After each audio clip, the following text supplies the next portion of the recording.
harka fuunee akkam jirtu hordoftoota Oromoo Koo chaanaalii kun Oromoo Koo chaanaaliidha. Ani immoo burtukaan danuudha.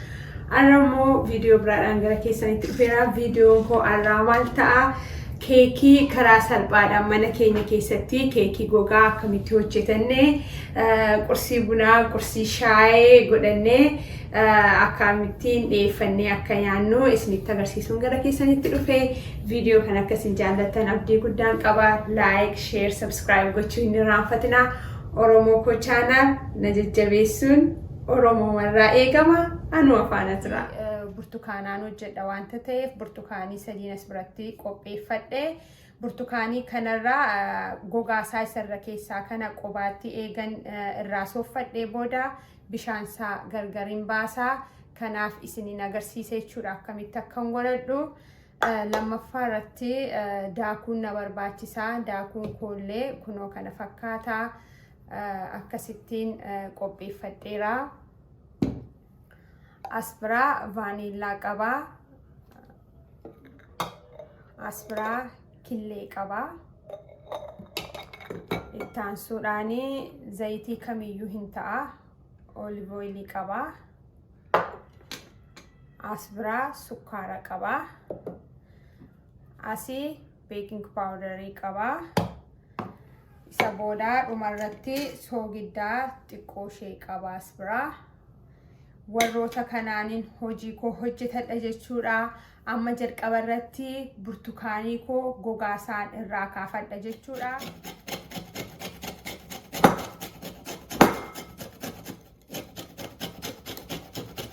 Egaa oranjii keessan akka gaariitti miiccitanii booda gogaa isaa haala kanaan irraa kaafattu. Bishaan isaas nan barbaada. Bishaan isaa qobaatti. Gogaa irra keessa isaa kana qobaattan barbaada.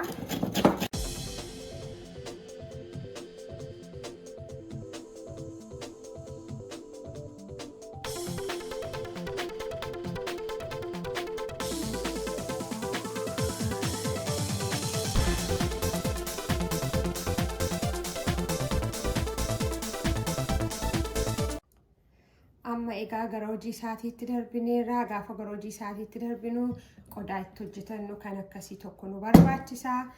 Jalqaba irratti hanqaaquun na barbaachisa jechuudha. Hanqaaquu koon rukutadha jechuudha. Amma akkuma isinitti mul'atu hanqaaquu.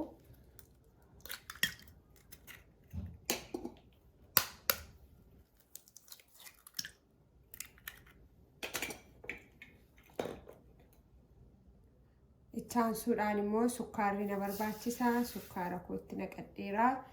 Amma sukkaaraa fi hanqaaquu koo jechuudha walitti rukutaa jechuudha.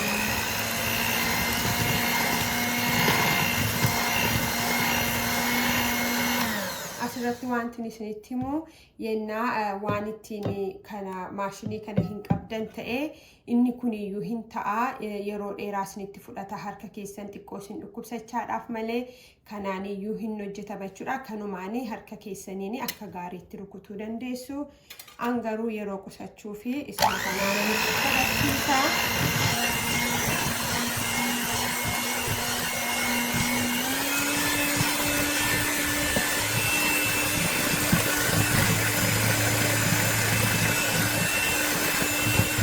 Kanattaan suudhaan zayitii burcuqqoo shaayii tokko akkasitti jechaadha. Isan ittiin godhadha.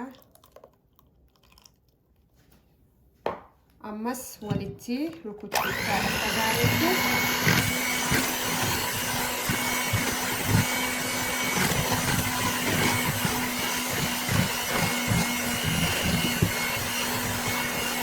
Kaasee kanneen itti godhadhu burtukaanii koo isan silaa irraa faqfaqeedhaan suni irraa baafadheera gogaasaa inni kun immoo bishaan isaa akka ijisaa kun ittiin darbinee calaltanii jechuudha bishaan isaa duwwaa haala kanaan itti godhattu achumarraan deebitanii immoo isaa gogaasaa isa irraa kaafattanii gogaa burtukaanichaa jechuudha qola isaati kuni qola isaa immoo haala kanaan godhattu kan ammas walitti daqiiqaa tokko amma lamaatti narrata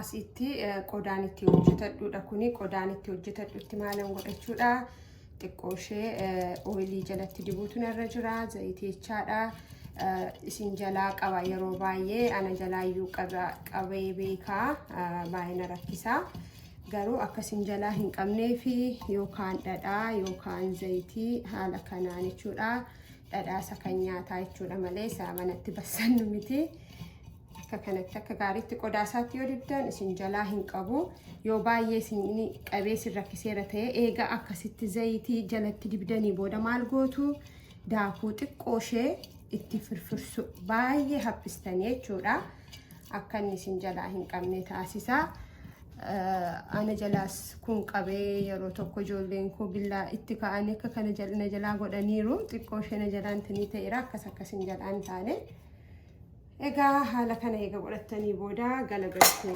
duwwaatu nu hafa jechuudha kun akkasinitti mul'atu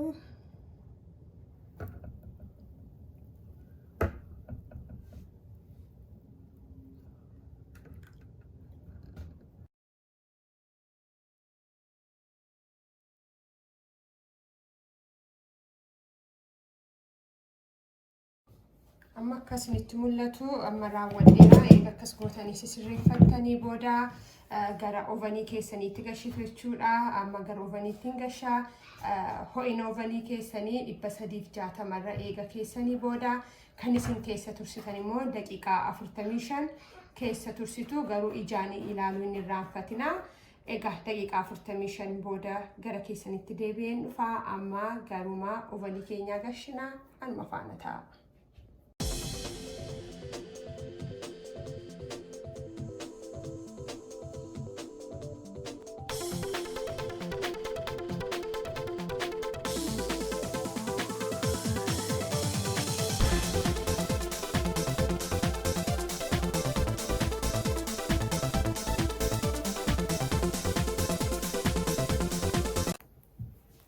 egaa bifa kana fakkaatuun keekiin koo qaqqabeera dhugaamatti hojjedhaa mana keessanitti yaalaa baay'ee mi'aawaa baay'ee namatti tola egaa an haala kanaan qopheeffadhee kun akka kanatti baafachaa nyaachuudhaa fi qopheeffanneerra nuun jechuudha baay'ee namatti mi'aawaa baay'ee namatti tola dhandhamni isaallee burtukaaniin sun keessaa gaafa dhufu baay'ee namatti tola egaa mana keessanitti hojjetattanii akkasin yaaltan abdii guddaan qaba viidiyoon koo har'aa kana fakkaataa tolbiif nagaa eebbifamaanaaf qabaadhaa bye bye